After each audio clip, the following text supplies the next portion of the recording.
So yun nga guys, papunta tayo ng Tagaytay. Dito kami dadaan ng Barangay Mabato. Sadyang Mabato nga ang daan.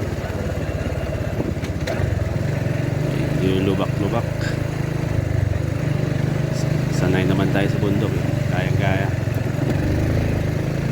Hindi pa kasi naayos yung daan dito. Ito medyo malubak pa. Oo. Tagos tayo ng Barangay Dapdap. Sunod nun People's Park na.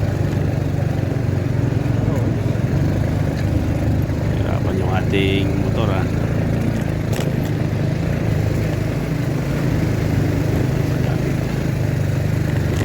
15 minutes doon na tayo.